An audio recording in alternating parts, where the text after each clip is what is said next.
Welcome back to my YouTube channel guys. आज के इस वीडियो में मैं आपको सिंपल फ्यूचर टेंस में अफर्मेटिव सेंटेंस, नेगेटिव सेंटेंस और इंट्रोगेटिव सेंटेंस को ट्रांसलेट करने के लिए बताऊंगा। यदि आप इसी तरह के यूजफुल कंटेंट आगे भी देखना चाहते हैं तो इस चैनल को सब्सक्राइब करें। एंड वन मोर थिंग, जितना हो सके अपने दोस्तों के साथ इस वीडियो को ज़्यादा से ज़्यादा शेयर भी करें ताकि उन तक भी यह वीडियो पहुँच सके और उन्हें भी इसका लाभ मिल सके। सिंपल फ्यूचर टेंस की क्रिया से प्राय यह पता चलता है कि कार्य भविष्य में सामान्य रूप से होगा। अफर्मेटिव सेंटेंस अर्थात सकारात्मक वाक्य के लिए स्ट्रक्चर हो जाएगा सब्जेक्ट प्लस शैल और विल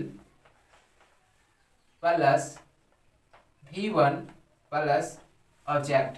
निगेटिव सेंटेंस अर्थात नकारात्मक वाक्य के लिए स्ट्रक्चर हो जाएगा सब्जेक्ट प्लस शैल और will plus note plus V1 plus object. और इंट्रोगेटिव सेंटेंस अर्थात प्रश्नवाचक वाक्य के लिए स्ट्रक्चर हो जाएगा शैल और will plus subject plus V1 plus object. अब यहाँ पर आपको ध्यान ये रखना है, फिर चाहे सेंटेंस अफर्मेटिव हो, निगेटिव हो या फिर इंट्रोगेटिव हो, हमेशा आपको शैल विल का प्रयोग सब्जेक्ट के अनुसार करना है। और शैल विल के प्रयोग में आपको सिंपली ध्यान रखना है, यदि सब्जेक्ट आई या फिर वी रहे, ठीक है, तो केवल इन दोनों के साथ आपको शैल प्रयोग करना है और अन्य सभी सब्जेक्ट के साथ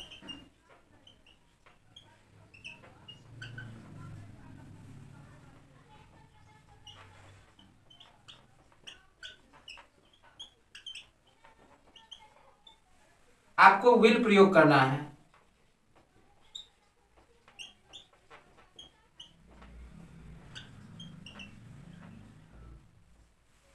केवल आई और वी के साथ आपको शैल प्रयोग करना है और अन्य सभी सब्जेक्ट के साथ आपको विल प्रयोग करना है। अर्थात यदि सब्जेक्ट फर्स्ट पर्सन का सिंगुलर नंबर आई या फिर फर्स्ट पर्सन का प्लूरल नंबर वी रहेगा तो केवल आपको इन दोनों के साथ शैल प्रयोग करना है और अन्य सभी सब्जेक्ट अर्थात यदि सब्जेक्ट सेकंड पर्सन का सिंगुलर नंबर यू या फिर सेकंड पर्सन का प्लूरल नंबर यू, इन दोनों के साथ भी आपको विल प्रयोग करना है। फिर चाहे सब्जेक्ट थर्ड पर्सन का singular number it means he see it और नेम रहे तो इनके साथ भी आपको विल प्रयोग करना है। फिर चाहे सब्जेक्ट थर्ड पर्सन का plural number it means they, Ram and सम, द, बॉयज कोई भी रहे तो इनके साथ भी आपको विल प्रयोग करना है। अर्थात इन शॉर्ट आप ये समझ लो कि आई और वी को छोड़कर अन्य सभी सब्जेक्ट के साथ आपको विल प्रयोग करना है। उम्मीद करता हूं कि बेसिक कंसेप्ट आपको समझ में आ गया होगा। अब मैं इस एक्सरसाइज को आगे कंटिन्यू करूंगा।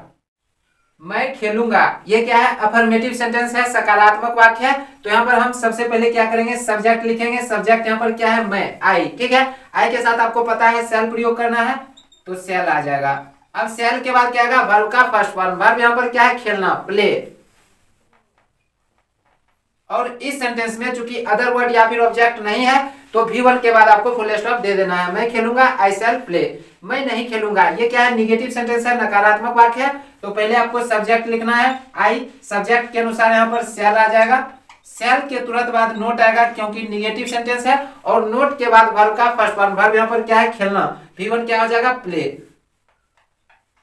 और इस सेंटेंस में भी अदर वर्ड नहीं है तो V1 के बाद आपको फुल स्टॉप दे देना है। मैं नहीं खेलूंगा, आई शैल नॉट प्ले। क्या मैं खेलूंगा? ये क्या है? इंट्रोगेटिव सेंटेंस है, प्रश्नवाचक वाक्य है। तो आपको सब्जेक्ट के अनुसार शैल विल से सेंटेंस की शुरुआत करना है। सब्जेक्ट यहाँ पर क्या है? मैं, आई के साथ हम शैल प्रयोग करते हैं तो सेंटेंस की शुरुआत शैल से करेंगे। शैल के बाद सब्जेक्ट आएगा, सब्जेक्ट के बाद वर्ब का फर्स्ट फॉर्म। वर्ब यहाँ पर क्या है? खेलना, प्ले, ठीक है। क्या मैं खेलूंगा? शैल आई प्ले। इसी तरह से आगे भी आपको ट्रांसलेट करना है। हम लोग जाएंगे, ठीक है, तो वी के साथ भी शैल प्रयोग करते हैं, वी शैल गो। हम लोग नहीं जाएंगे, वी शैल नॉट गो। क्या हम लोग जाएंगे? Shall we go. तुम काम करोगे, यू। देखो सब्जेक्ट क्या है? यू। यू के साथ आपको क्या प्रयोग करना है? विल प्रयोग करना है, ठीक है। केवल आई और वी के साथ हम शैल प्रयोग करेंगे और अन्य सभी सब्जेक्ट के साथ विल प्रयोग करना है, ठीक है। यू विल वर्क, तुम काम करोगे, यू विल वर्क।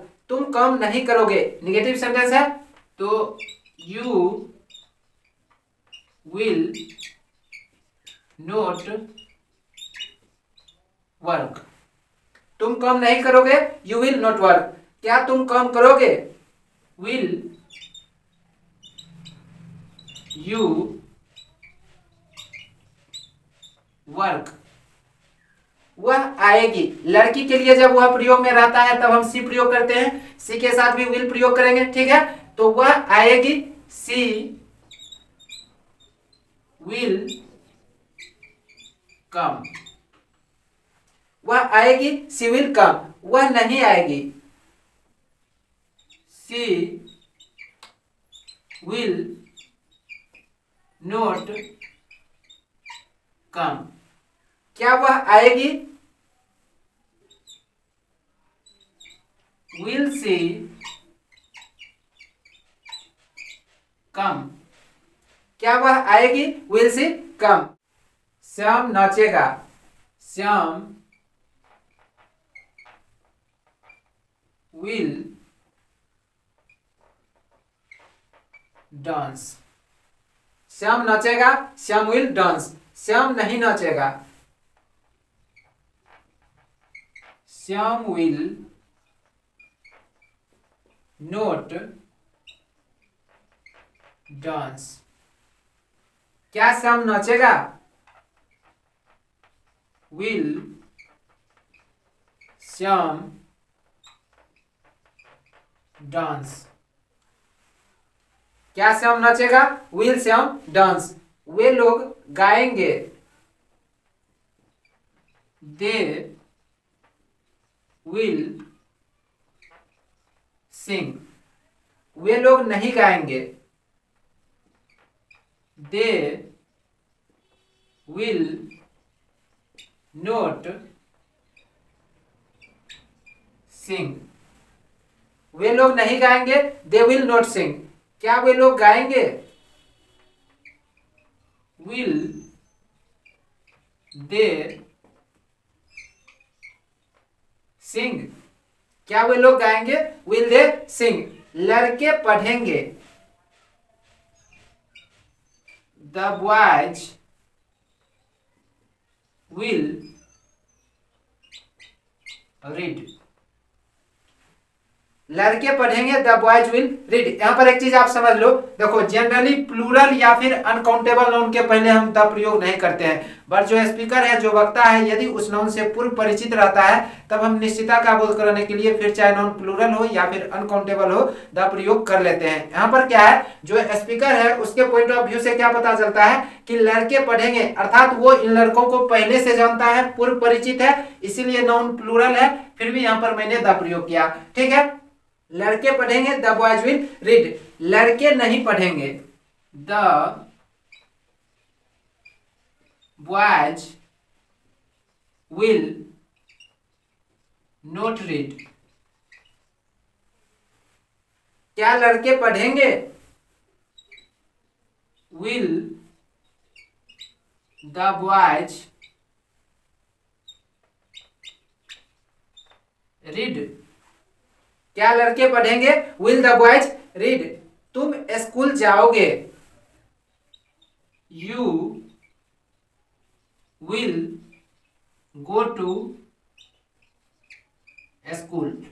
इस सेंटेंस में थोड़ा सा आप समझ लो, तुम स्कूल जाओगे अफर्मेटिव सेंटेंस है, सकारात्मक वाक्य है। यहाँ पर सब्जेक्ट क्या है, तुम, यू के साथ भी हम विल प्रयोग करते हैं, फिर चाहे यू सिंगुलर रहे या फिर प्लूरल रहे, तो सब्जेक्ट आ गया, सब्जेक्ट के अनुसार विल आ गया। उसके बाद यहाँ पर वर्ब क्या था, जाना, तो वर्ब का फर्स्ट फॉर्म गो आ गया। अब इस सेंटेंस में अदर वर्ड भी था, क्या है अदर वर्ड, स्कूल। तो अदर वर्ड को आपको सेंटेंस के सबसे अंत में रखना है, टू स्कूल, इस तरह से, ठीक है। तुम स्कूल जाओगे, you will go to school.